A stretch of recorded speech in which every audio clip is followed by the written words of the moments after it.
tell you, me and my fingers messing up stuff are going on. Anyway, welcome to day 10 of Debruary Video a Day. Debruary, this is our fifth annual event. It's 5 years of doing a video every single day during the month of February. We affectionately changed the name to Debruary in honor of moi. Tonight's guest, tonight we're going to be talking about alleviating guilt and the guilt that most women seem to just feel just as a matter of course. So our guest tonight is Gissele Taraba. She's the co-owner of My Tree Center for Love and Compassion, where she and her partner support individuals and children with self-love and self-compassion practices. She possesses two master's degrees. I couldn't even stay in school long enough to get one. One is in research and the other is in social work. The work that she does is designed to help clients focus on increasing the amount of compassion that they have for themselves and thus help them have better emotional and mental health and improve their relationships.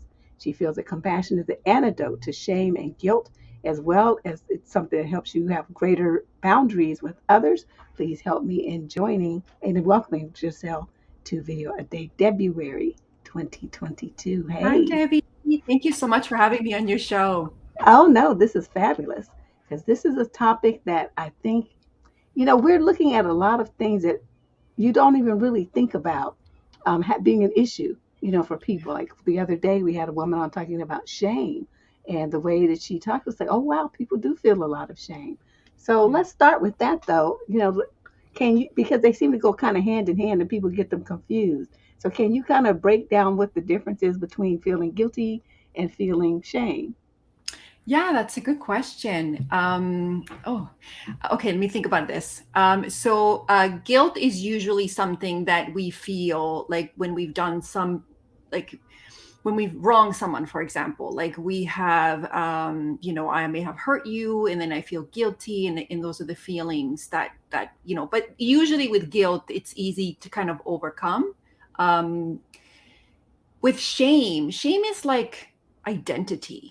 Like shame is something where it's usually we are much more likely to talk about when we feel guilty. I really feel bad about when I said this or that. But shame is like it's deeper, it's more raw. It's when we really start to it becomes who we are. Like so it's about identity. It's about Okay. how we see ourselves. And so when we start to internalize messages about ourselves, whether we are unlovable or unworthy, shame starts to come up. And it's a lot deeper, it's a lot more insidious because it's not as acceptable as I would say as guilt, right? So people talk about guilt in terms of more surface, where shame is really about an identity, and it's really something people don't want to admit. They don't want to talk Right. about their shame. It's kind of, yeah, it's challenging to talk about, which is why compassion is so important, because then you can hold space for those more raw emotions. Gotcha. Okay. So they can go hand in hand, but they are very, very different. I see. Yeah. I Okay. think we're much more comfortable with. I mean, people feel an enormous, like they feel guilty about things, but guilt is much more acceptable emotion than I would say shame is. From what my understanding has been. What do you think? Okay, why do women feel so much guilt and men just barely feel any, if they feel any at all? Women are guilty and always apologizing about everything. It drives me crazy. And so, Yeah. they're just living their lives, and then it's just someone doesn't like something they said or something they thought or something they wore, and the first thing out of their mouth is, well, oh, I'm sorry. I'm Yeah. sorry. And they feel really bad about that person being offended or upset or whatever. Yeah. What is It's that? Is interesting that that, socialized into us? yes, I would say that's definitely. And it's so interesting that you mentioned, since you started off with the difference between guilt and shame. Women may be perceived to experience more guilt, but I don't think you can say that men feel less shame than women do. In fact, some men experience quite a bit of shame, but how they manage that shame tends to come out more in anger instead of other Oh, emotions, whereas women kind of have a little bit more room in terms to have other emotions like sadness and so on. I I think we have been socialized to, as women, to feel more guilt about not giving to others. I think I know growing up myself, I was really heavily socialized to look to others, what I could give to others, how I could take care of others, how others' emotions were at times more important than my own. But what happened was that it led very quickly to what I would say burnout. You see it a lot in the caregiving literature. There's a lot of caregiver burnout because people give and give and give and give, but they have no more to give in their bucket. And so then when you give and don't want to or can't, that's when people start to burn out. And so I think we've been socialized as women to look outward for our value. So if Deborah, if I love you, take care of you, and if I say no to you, if I don't give you all of that stuff, then I'm not lovable, then I'm not worthy. And so I think we've been socialized to for women in particular to behave that way. And so it makes And I it think it's challenging. reinforced in relationships because you hear these things. People try to put you in this box of what's a good wife, a good mother, a good girlfriend, and all of it involves the very same things you just mentioned. Basically, sacrificing yourself, your needs, your wants, your desires, your boundaries, everything about yourself to make other people happy. Yeah, absolutely. Yeah. In relationships, we're supposed to be looking at the other to see our worth, and we're supposed to be giving our power away to them. And it's the same with children. I actually had a really hard time with boundaries with my kids because I thought that a good mother meant giving my kids absolutely everything until I really struggled with sometimes I would get really frustrated with them. And I didn't like that about myself. I would actually see myself snapping at them at times when I was giving when I didn't feel like it or when I didn't have anything to give. Um, and so the more I practice compassion and love for myself, the more boundaries I was able to have, the clearer boundaries I was able to have. And actually, the more harmonious my relationship became with my children, because I was able to say very clearly, this is what I can give, and this is when I can't give it to you. So I would just actually, like, if I wasn't able to give, I would just say, I need a moment or I need time to be able to regroup and fill my bucket so that I can give you for my overflow and not for my reserves. Right. And I think the more that they understood that, the more that they learned how to have boundaries with others as well. Because I also saw the same behavior in my son. I didn't have very good boundaries with my kids, and he didn't have very good boundaries with others either. And Oh so no. we started, so we start to model, and we start to show kids, and they watch more what we do than what we say, obviously. And so it was important for me and for him to model that being a loving and compassionate person is also having boundaries, is also saying to someone, I love myself so much and have compassion for myself so much that this is what I'm willing to accept, or these are my boundaries. This is where where it all ends for me, or what I can give you. And and really truly being able to love people, you can love people from afar. You can say, like, these boundaries enable me to love you, but to love you from afar. Yeah, from Right. over And there. I think yeah, exactly. And I think we forget that. We think that we have to kind of be these mats, but it's really only harming ourselves. Giselle, tell me this. Okay, say someone was like you and thought that they had to give and do all this stuff for people. Yeah. What happened? I mean, how did you start making that adjustment? What did you say or what did you do so that they can, hear that it can be done and maybe, use some of your techniques? Yeah, for sure. And I think you had mentioned it earlier, which is about awareness. Really being aware about what we're saying and thinking. Like, what are we saying to ourselves? For me, it started with sometimes I would get frustrated with my kids, and I didn't like it. I didn't like who I was becoming, and they didn't like it. They didn't like when I would raise my voice or get frustrated with them, and they didn't understand why I was raising my voice. And so I really kind of had to ask myself, is this the person that I want to be? I don't want to have a frustrating relationship with my children. And so I took the opportunity. So one of the things that I do is I like to get quiet. I like to meditate and practice mindfulness. That might not be the same for everyone. Other people can practice mindfulness in different ways. But I took the opportunity to really ask myself, what is really going on for me? Why am I getting frustrated with my children? Is it because of something they're doing, or is it something within me? And then when I was able to really kind of think about myself, I was getting frustrated because in those moments when they were asking me and I was getting frustrated, I was overwhelmed. I wasn't managing my own emotions. I wasn't regulating myself. And I was giving, giving, giving, giving, and not taking time out to put my own oxygen mask on first. And when I actually started to do that, to give myself the nurturing, the timing that I needed, the pauses, I need to pause about this, or I need time to regroup, or I'm also emotionally overwhelmed. I need to give myself the kindness, and then I'll be then to be able to give it to you. I Uh, think so. So yeah, many people feel guilty and, um, like they're a bad person if they even just want to have a bath with nobody, yeah, bothering them in the bathroom. Just yes, having a glass of wine and sitting down reading a book while you go in your room and watch TV or something.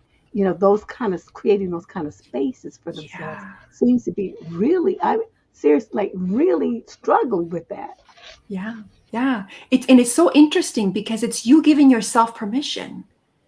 I give myself permission to go to the bathroom by myself. I give myself permission, time out, to regroup for myself so I can be there I could show up as a better parent for my children.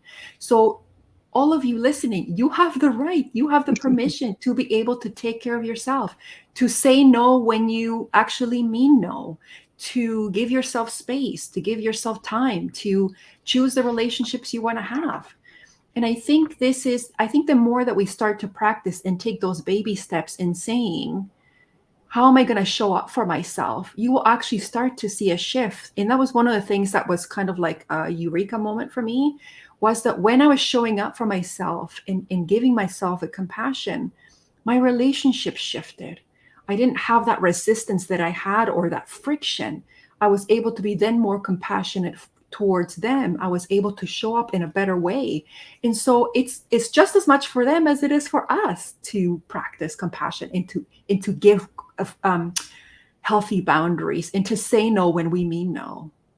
I think that, what you said about children watching what we do and paying more attention to that than what we say is an important part of this. And I think, because we have so many young people who are growing up without any sense of boundaries, and they're out here trying to date.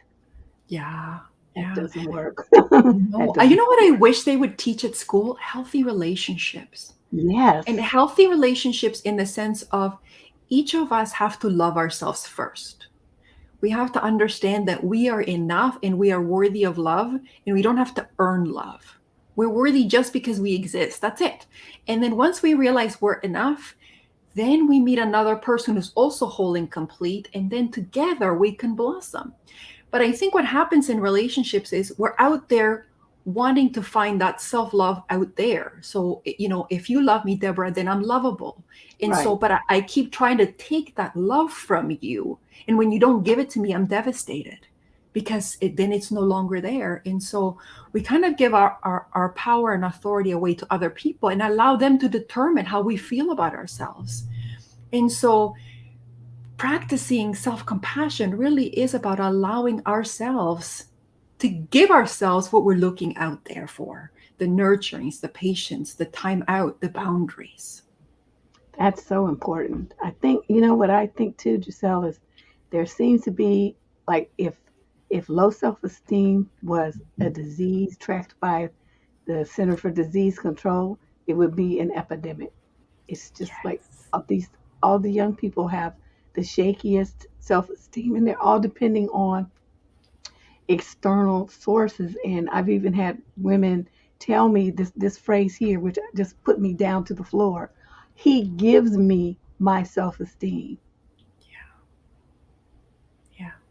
So without him, it doesn't exist. Right. I have So what not. happens when that person leaves or dies? Then you're done. And so it's about really kind of lighting your own candle or filling up your own bucket, right? And the good news is that you're always there for yourself. So unless you pass away or whatever, you're always that's a source you can always tap into at Right. any moment. One of the practices, since you had asked me about practices, one of the practices I like to do is when I'm having a really challenging time with someone, or I'm having a challenging time saying like a boundary, and I'm kind of feeling like, oh my gosh, there's that guilt coming up for me, I will put my hand on my heart and just say to myself, take a breath, and just say to myself, mentally, this is hard. This is hard, right? It's hard to feel that guilt. So we're validating the fact that this is what's been socialized into us. We've accepted this. You know, this is a moment of suffering. Right now, I'm having a struggle. I'm feeling guilty. What do I need in this moment? Okay, I need a moment just to really think about whether I really want to do the thing that Deborah asked me to do, or if I don't want to do it. And so so I might just say to you, Deborah, I just need a moment.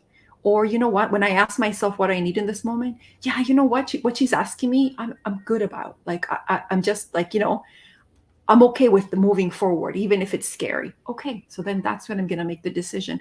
I don't think we take enough time to pause. Right. And so I think the pause is really, really important. What do you think is this um, training to feel guilty is telling girls that they need to be nice part of that? Yeah. Oh, I hate that word. I hate that word. I just want that Yeah. word to die. So you know what? It's so funny that you were talking about that. It's interesting how we socialized our children. We've socialized the two genders quite differently. So for young boys, we have made it impossible for them to feel those emotions which we actually want them to feel, because we want them to address their sadness in all of those emotions that they have. We want them to be sensitive and kind and compassionate. Right. um, but we socialize that out of them and say, well, you have to back up. And the only acceptable emotion we allow for boys is anger. Whereas for girls, no, anger is not acceptable. All the other ones could show up, right? But not anger. And so what we've done then is minimize an important emotion that exists in women, because anger really just shows it's it's sort of an emotion that comes up when we are saying to ourselves something's not right here, and it comes out Hmm. of love for ourselves. It's love for ourselves that is sometimes causes us anger to come up, because it's like, no, no, no, no, no, something's happening here that is really not for my own benefit. And so anger comes out as an emotion to let us know how we're feeling about certain things. And so when you socialize that out, you've taken an important feedback loop for women, right? And so then the other emotions become, and so we become kind of not authentic, and we start to worry about what other people think. We start to give our power away, and then we become shells of ourselves. And it's really such a disservice that we do to ourselves in kind of socializing, in adopting those socializations, and kind of it becomes part of our identity, right? The anger thing is very curious because a lot of young women uh, will write in advice letters, and one of the repetitive pattern is they ask, is it okay for me to be angry? Yeah. Is it okay for me to not want to do this? And it's like they need some outside person to tell them that their emotions are important and valid, and they have every right to feel that way when they're getting stepped on like a bug. Yeah. It's interesting, growing up, again, going back to the whole concept of socialization, what I see in parenting, at least in the old, like at times of my parents' times and their previous times, is that we got kind of into a pattern where the children were told what to do, right? Sit there, don't speak, do that, do this. They go to school, they're told what to do, learn this, learn that, sit here, go here. Here's your time for recess, here's your time. And so everything is so compartmentalized that they learn to follow rules and to follow direction from authority. And so what happens is then they look to others to tell them what to do and what to feel.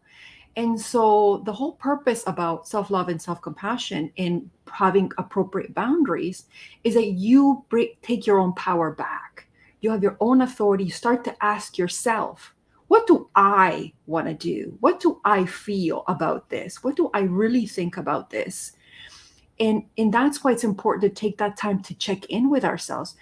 I think in our society, we have so divorced ourselves, so far from ourselves. We're on electronics, and I'm guilty of that.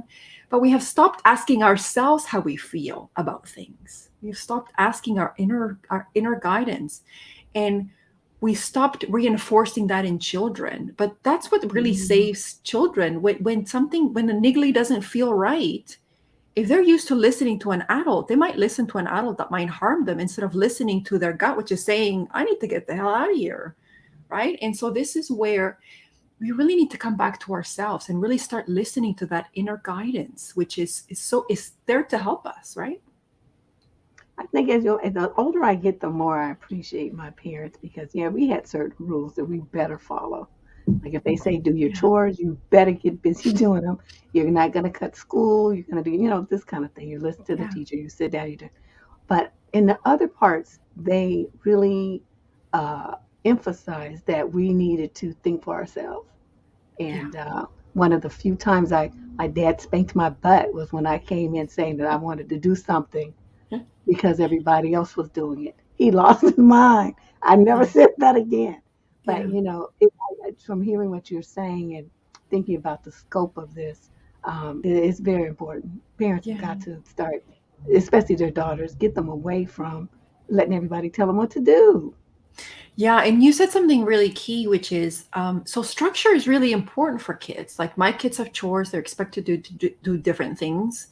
For me, it was really important to tell them the why the chores are important. So what they're learning is responsibility. They're learning to take care of themselves. They're Right. learning to honor their body, honor their environment. I found that when my kids were younger, I would use the strategy of just saying, well, this is your chore and this is what you're supposed to do. But as they got older, they really like didn't understand. And for them, it wasn't a priority. And I used to get frustrated, right? And I'm like, well, why didn't you do your chore? And I would find that they wouldn't do it. And so I'm like, okay, well, this isn't working.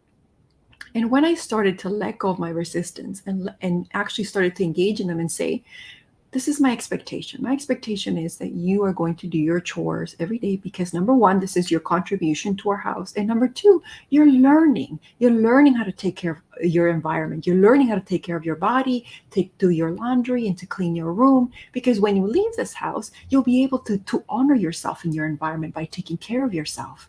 And that's an important skill. It is. And when I talk to them that way, they actually started to engage in positive ways. They actually started doing more chores. Can you believe more chores? My kids on their own started to want Wait, to what? learn to cook. I know. They actually started to get an interest in cooking, and now my daughter tells me when I'm not doing it, when I haven't cleaned up after myself, because they see it as a very different, instead of something that you're forced to do, they understand the value of it. So it's not about throwing out the baby with the bathwater and saying parents should just like be all lax about it.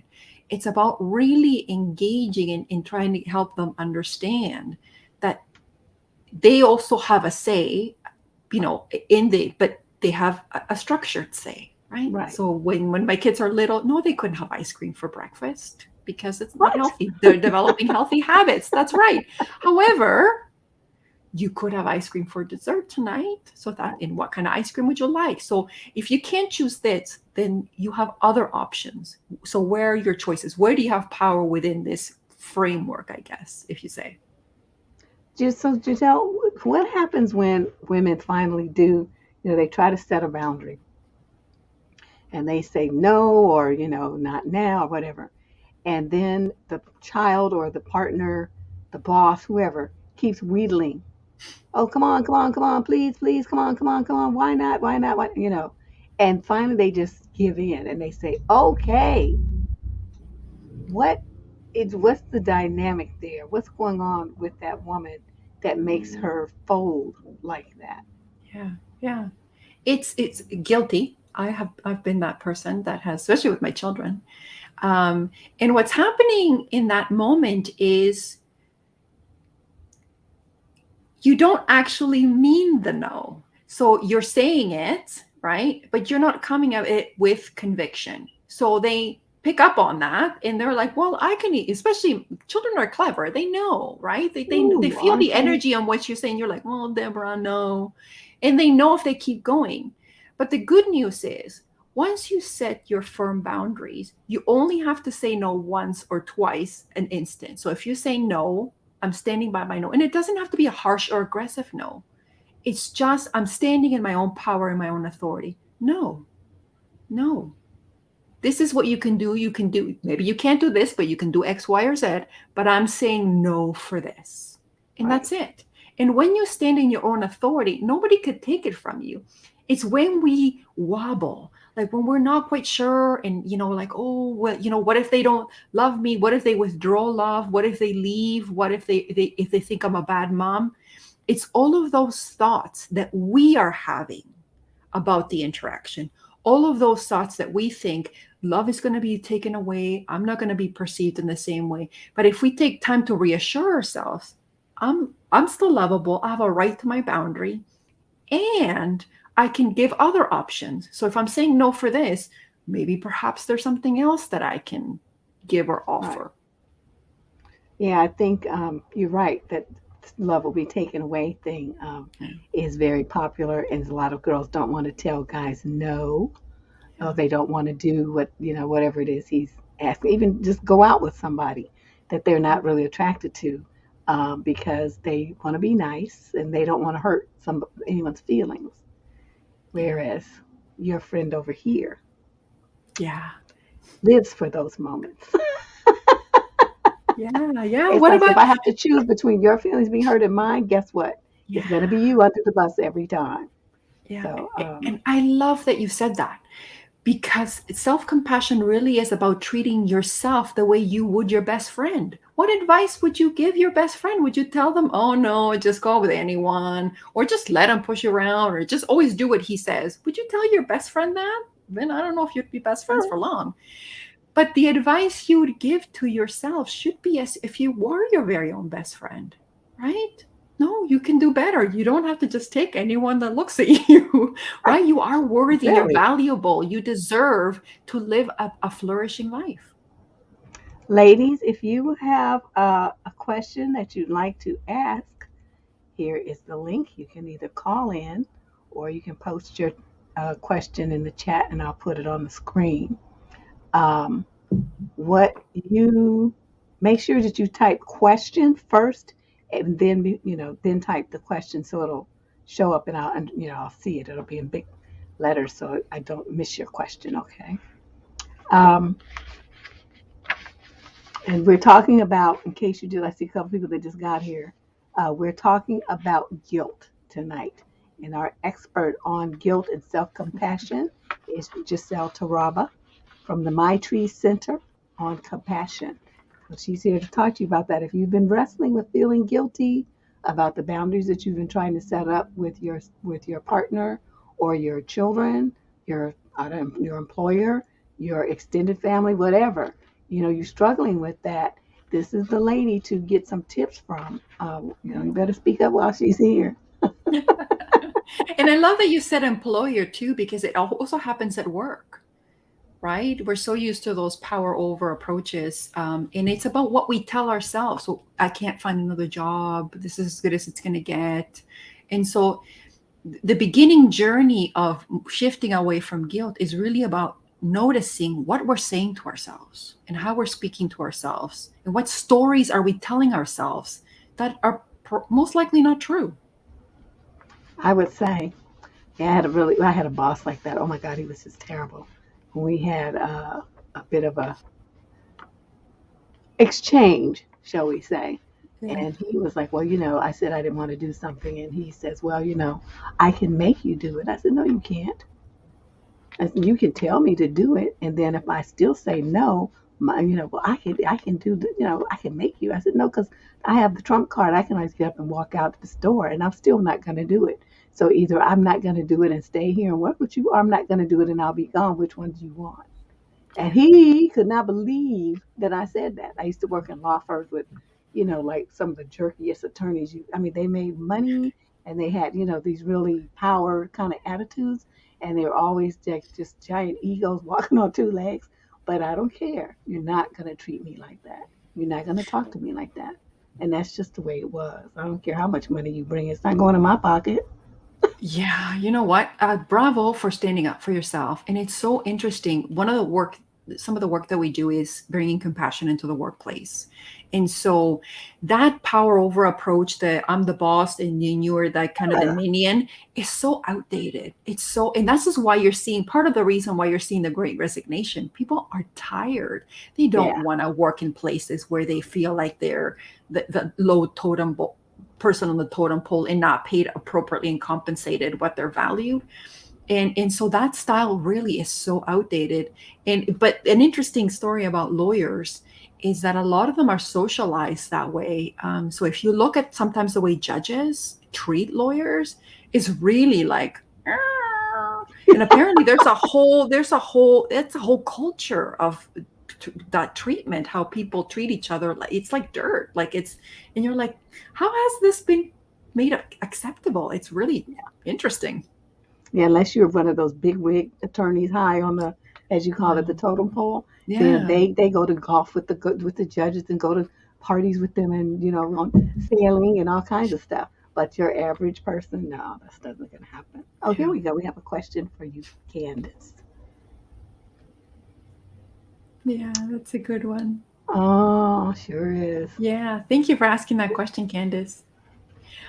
So I don't know if do you mean like as being a parent or if you're dating someone?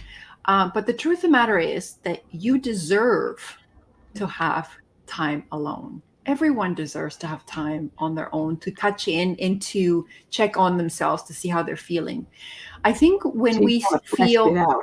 This is the second part of her oh, question. okay. Okay, I understand. Yeah, yeah.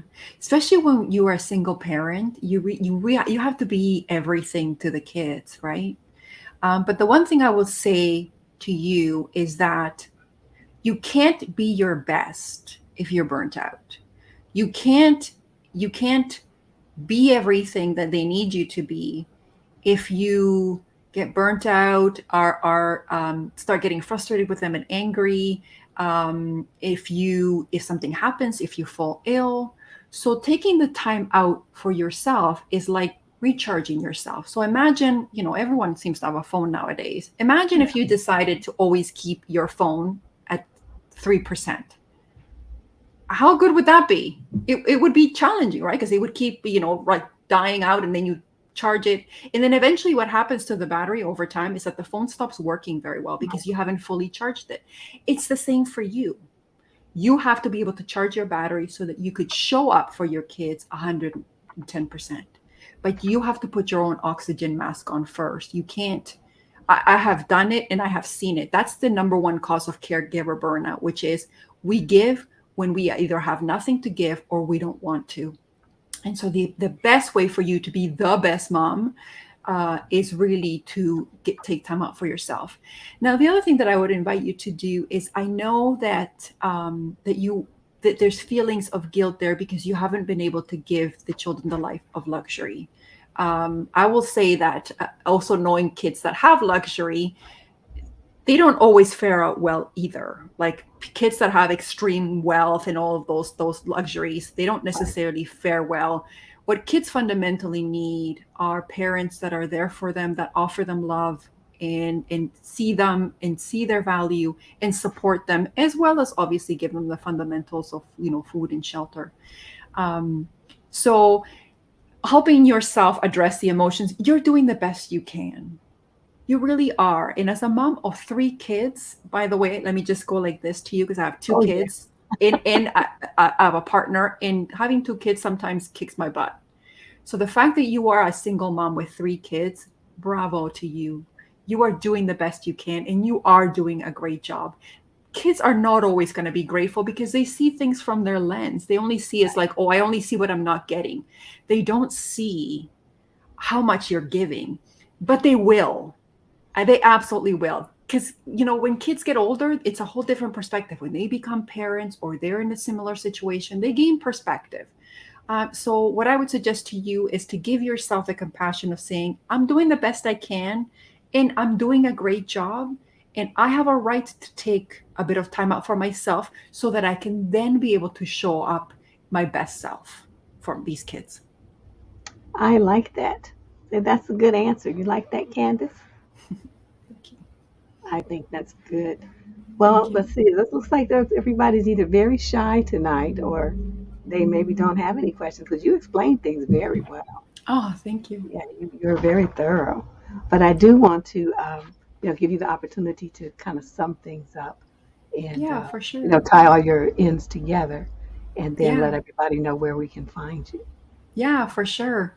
And thank you, Deborah, for having me on the show. I just want to remind everyone that everyone is worthy of love and compassion. And you can't give to other people unless you put your own oxygen mask on first. And as a person who did it, because I used to get my value from other people. If they loved me, then I was lovable.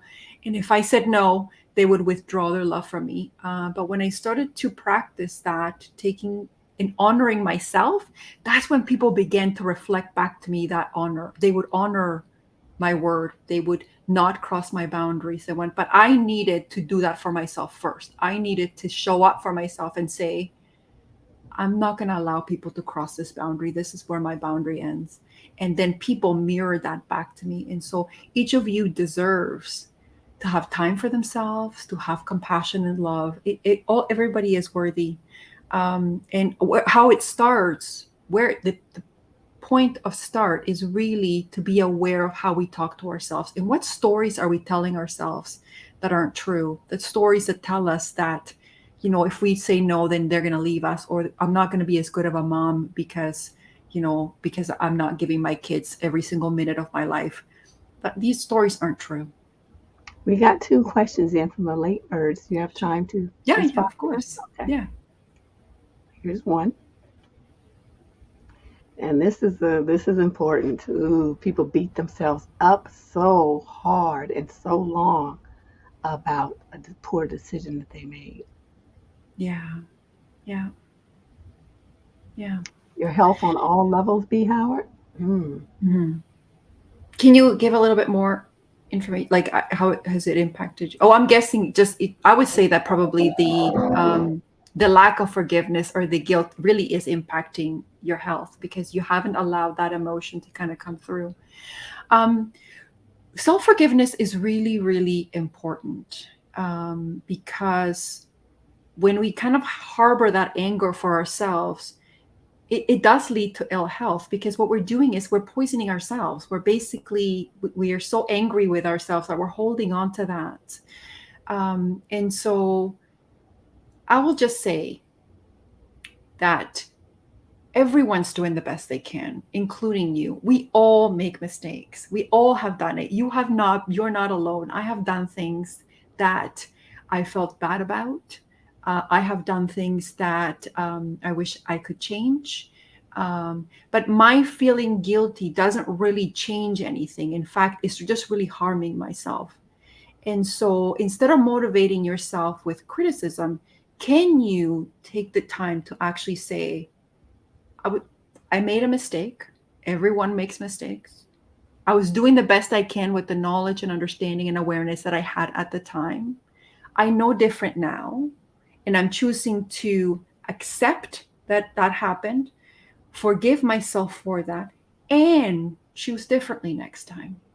And so that allows you to accept the circumstance, right? And allows you to be able to shift and say, okay, I have the power. My power is in the now. And if I given the choice, I will do something different. Because it's not so much the decision you make that is causing your ill health, I would argue, as much as the lack of forgiveness of yourself. It's when you hold that anger in, is when it actually starts to turn to poison internally for your body. Mm. Okay, here we go. And this is the last question, ladies. And this is the, well, we kind of touched on this earlier. Yes. A I might woman say feels something. guilty. I might say something unpopular, but I love this quote. I don't know where it came from. What people think of you is their business. What I mean is that I will not, from now that I'm compassionate and loving to myself, I will not allow other people to determine my worth.